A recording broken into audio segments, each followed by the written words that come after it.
controversial opinions. Okay, wait, put down the pitchforks, let me explain. So for anyone who's been living under a rock, AlpenFury is Canada's Wonderland's new for 2025 Premier Rides launch coaster. And damn, dude, Premier cooked.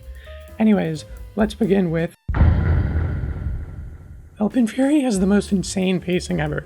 It by far has the best pacing of any ride I've been on, and dare I say it, but I think it might have the best pacing in the world.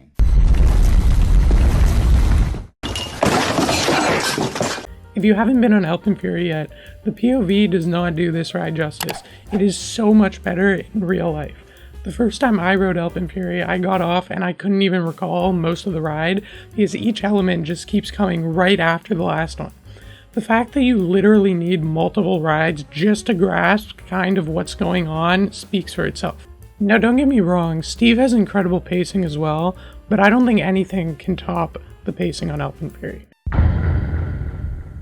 When the announcement came out and I originally saw the POV, I'll be honest, I was kind of disappointed because the ride looked really repetitive and it didn't seem to have a lot of airtime. But damn, I was so wrong about that.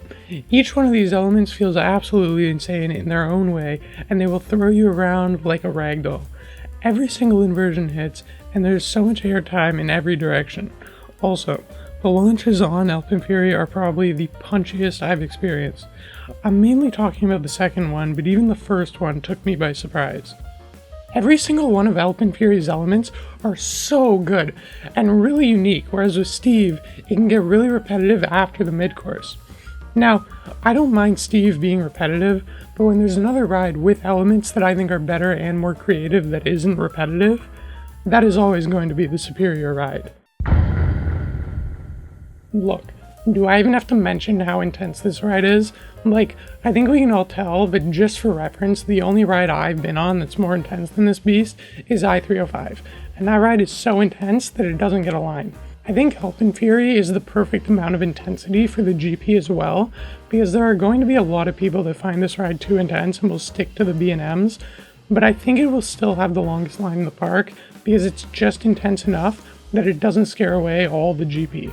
Now, I love extremely intense rides, and I-305 is one of the only rides I have ranked above AlpenFury, but I think that from the park's perspective, AlpenFury is going to be a much better addition.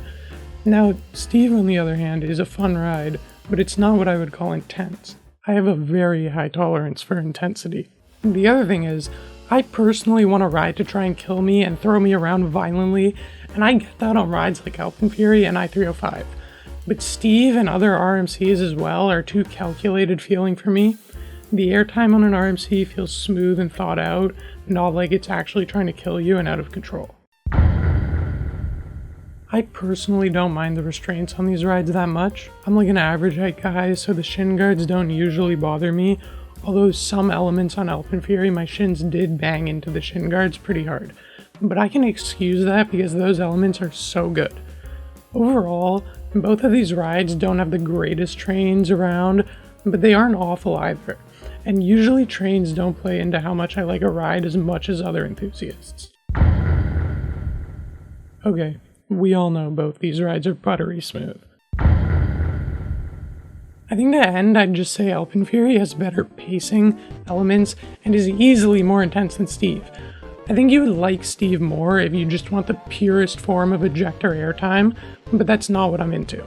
I want to feel out of control and be thrown around by a ride, and that's what AlpenFury does.